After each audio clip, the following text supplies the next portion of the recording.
여러분, 2016년 그때가 박근혜 탄핵 시기예요. 박근혜. 2016년 12월 3일 날, 그날도 12월 3일이네요. 제가 날짜까지 기억을 해요. 너무 감동을 해서. 독일의 디자이트라고 하는 신문에 이런 칼럼이 실려요. 디자이트라는 신문은 유럽에서 가장 권위 있는 신문 중에 하나예요. 거기에 칼럼이 실리는데 칼럼 제목이 이겁니다. 이제 미국과 유럽은 한국에서 민주주의를 배워야 한다. 여러분, 상상이 가요? 이제 미국과 유럽은 한국에서 민주주의를 배워야 한다. 이런 칼럼이 실려요. 예. 저는 사실은 그 칼럼을 끝까지 못 읽었어요. 왜 못 읽었을까요? 눈물이 나서 읽을 수가 없더라고요. 왜 그렇겠어요? 제가 대학에 다니던 시기에는 우리가 가장 부러워한 게 미국과 유럽의 민주주의였죠. 우리가 죽기 전에 내 손으로 대통령을 뽑을 날이 올까? 이렇게 얘기하면 뭐라 그랬어요? 야, 그런 날이 오겠냐? 절대 안 와. 이렇게 암울한 시대였어요. 그 시대가.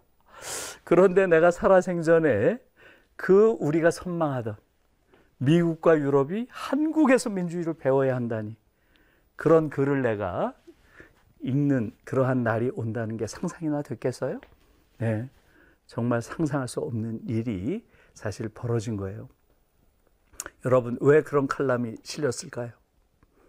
2016년, 여러분들 잘 기억하기 어렵죠? 미국에서는 어떤 일이 있었나요? 예, 도널드 트럼프라고 하는 아주 독특한 인물이죠. 예, 그런 자가 미국에서 대통령이 됐다는 건 뭘 뜻해요? 미국 민주주의의 끝, 그것을 뜻한다. 전 세계가 다 그렇게 볼 때예요. 유럽은 왜 그렇겠어요? 2016년이면 시리아 난민들이 막 몰려오니까 유럽 전체가 일종의 극우주의 물결에 휩쓸리죠. 그렇게 해서 그 당시에 유럽에는 이제 근대 민주주의는 수명을 다한 모양이다. 예, 민주주의의 종언, end of democracy, 이런 말들이 계속 나올 때예요. 그런데 그때 어떤 일이 벌어졌어요? 예, 전 세계가 이제 민주주의는 끝났나 보다, 이런 회의감에 젖어 있을 때, 예, 한반도라는 반도에서, 예, 예, 여기서, 그죠? 여기서 무슨 일이 벌어졌나요? 여기서. 예, 토요일만 되면 광화문이랑 광장에 사람들이 모여요. 그래요, 안 그래요? 50만, 100만, 150만, 200만, 250만까지 모였죠. 예? 여러분 기억나세요? 2016년 박근혜 탄핵이죠. 당시에. 거기에 한 손에 촛불을 들고, 예, 촛불을 들었다는 얘기는 뭐예요? 평화적으로 국정을 농단한 대통령을, 예, 국민들이 비판하고 국민의 뜻을 대표기관인 의회가 받아서 법적으로 탄핵을 하고, 이것을 헌법재판소가 받아들였죠. 인용을 했죠. 이 일련의 과정은 뭐예요? 민주주의의 정석을 보여준 거죠. 예, 그야말로 민주주의를 정석대로 구현한, 이것을 한국이 보여준 거예요. 우리는 그 당시에 몰랐죠. 우리는 안에 있으니까. 그런데 우리 밖에서는 한국의 이 민주주의가 감동을 준 거예요. 왜? 전 세계 민주주의가 위기라고 하는데 한국에서는 오히려 그 민주주의가 아직 살아있어, 이걸 보여준 거죠. 그래서 전 세계 사람들이 감동을 한 거예요. 그래서 한국 민주주의는 보통 민주주의가 아니에요, 여러분. 그래서 2019년에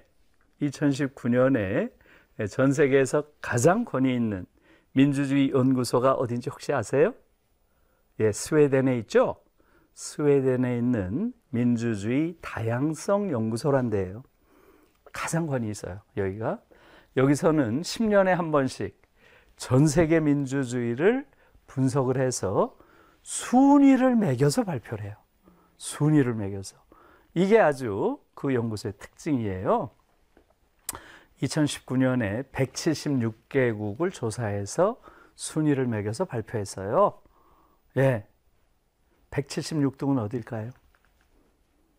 176등. 예, 맞습니다. 노스코리아. 그건 뭐 말할 것도 없죠. 3대가 세습해버리니까 이건 지구상에 이런 나라는 없어요. 그렇죠. 이건 뭐 민주주의와는 아무런 관계가 없는 너무나 분명한 나라죠. 북한이 계속 꼴찌고요. 176등이었어요. 한국이 몇 위였을까요? 사실상 1등이었어요. 사실상. 예, 사실상 1등이라는 얘기는 뭐예요? 1등이 아니라는 얘기죠. 12등이었어요. 12등. 그런데 우리 앞에 있는 11개의 나라는 전부 조그만 나라예요. 예, 여러분들 금방 떠올릴 수 있죠?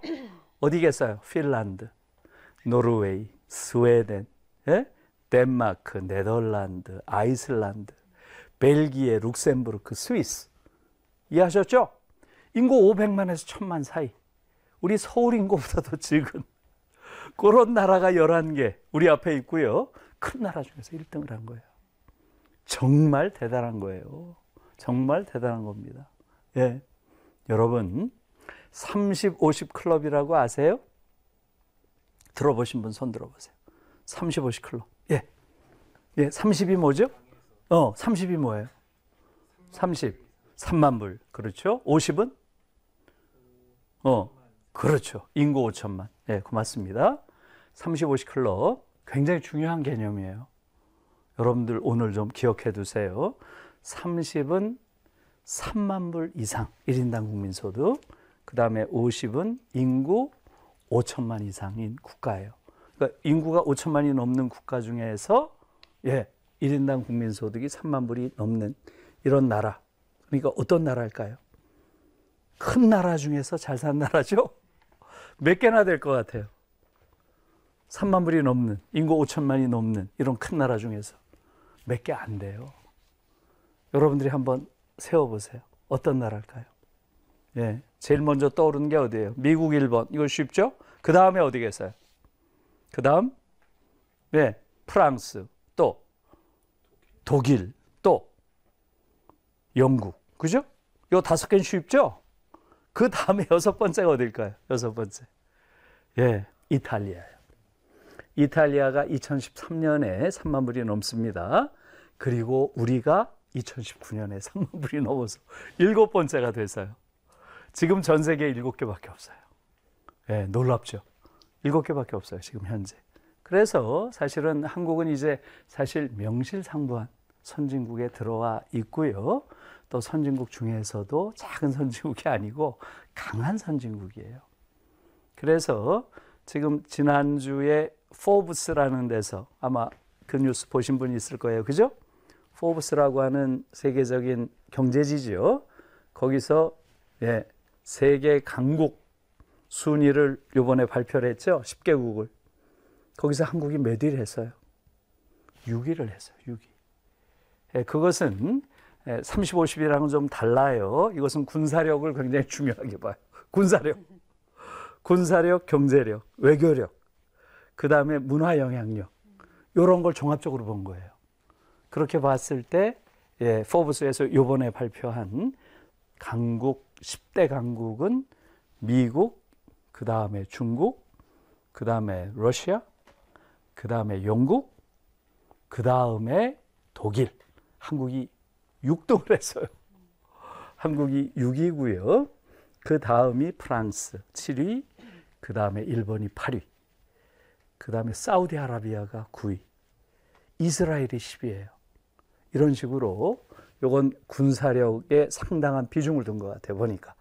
그래서 아무튼 지금 한국은 만만치 않은 나라가 돼 있는 거예요. 예. 지금 말한 30, 50 클럽 7개국 아시죠? 그 중에 나머지 6개 나라와 한국은 뭐가 다를까요? 다시 한번 얘기해 볼게요. 미국, 일본, 영국, 프랑스, 독일, 이탈리아. 그 다음 한국이었죠? 그 6개 나라와 우린 뭐가 다를까요? 우리만 제국주의 국가가 아니었잖아요. 나머지 6개 나라 전부 제국주의 국가예요. 우리는 제국주의 국가는커녕 뭐예요? 그렇죠. 식민지였죠. 제국주의 먹잇감이었죠. 그런 나라가 지금 이런 나라가 된 거예요. 와, 놀랐어요. 여러분, 이 장면에서 박수 한번 칩시다. 네, 우리가 그렇게 대단한 나라예요. 이건 우리가 강조해야 돼요. 이런 권위는 예를 들면 일본은 없어요.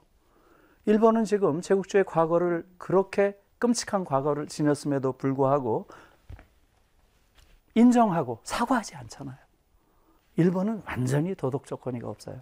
그래서 국제사회에서 영향력이 없는 거예요. 우리는 더 적극적으로 영향력을 발휘할 수 있어요. 우리 같은 나라가 없어요. 실제로. 대단한 거죠. 아마 이런 것들도 이번에 포브스에 그러한 랭킹을 매기는데 어느 정도 저는 작용했으리라고 봐요. 한국은 대단한 나라예요. 이렇게. 우리 자신이 우리를 너무 몰라요. 그리고 약소국으로 알아요. 전혀 그렇지 않습니다. 특히 이런 도덕적 권위는 굉장히 중요한 것이다 하는 말씀이에요. 자, 그런데 지금 말씀드린 이 7개 35시 클럽 중에서 한국이 민주주의 순위가 1등이에요. 지금 이 7개 나라를 다 우리는 선진 민주주의 국가라고 알고 있죠? 그래요, 안 그래요? 그런데 2019년 그 조사에서 한국이 1등이에요. 한국이 1등, 영국이 2등, 이태리가 3등, 독일이 4등, 그 다음에 프랑스가 5등, 미국이 6등, 일본이 꼴찌예요. 제가 일본이 꼴찌인 걸 보고 아, 이것은 믿을 수 있겠구나 이렇게 생각했어요. 왜 그렇게 했어요? 제가 일본에 대해서 무슨 억하심정이 있는 게 전혀 아니에요. 일본은 겉으로는 민주주의를 이야기하면서 뒤로는 특히 2019년이니까 아베 총리 때죠. 뒤로는 끊임없이 군국주의로 회귀하려고 획책하는 겉과 속이 다른 이런 행동을 보인 거 알죠? 그걸 국제사회도 알고 있는 거예요. 그래서 일본이 꼴찌를 했던 거고요. 미국은 뭐 말할 것도 없죠. 트럼프 때문에 확 떨어진 거고요. 또 프랑스도 마찬가지죠. 마린 르펜이라고 하는 극우주의자가 있기 때문에 확 떨어진 거예요. 그래서 굉장히 신뢰할 만한 거기서 한국이 1위를 했다는 것 정말 대단한 거고요. 우리가 그런 도덕적 자부심을 갖는 것은 전 중요하다고 생각하고요. 그래서 저는 이번에 탄생한 신정부도 이러한 자부심을 가지고 다른 나라 정상들과 만날 필요가 있어요. 우리는 그들에게 기죽을 이유가 없어요. 여러분, 지금 30-50 클럽이라고 하니까 얼마나 잘 사는 나라가 된 거예요. 3만 불이 넘는 이런 나라 많지 않잖아요. 예? 그런데 나머지 6나라들은 다 어떻게 오늘날 이렇게 경제적으로 부유한 나라가 됐나요? 예. 여기 다 이유를 알 수 있죠? 예, 이들은 다 과거에 제국주의적 약탈을 통해서 그들이 말하자면 축적한 이러한 부를 바탕으로 오늘날 잘 사는 거 아닌가요? 그런데 우리는 어때요? 40년 동안 그렇게 뜯기고도 그걸 넘어서서 이렇게 됐으니 이런 나라가 없는 거예요.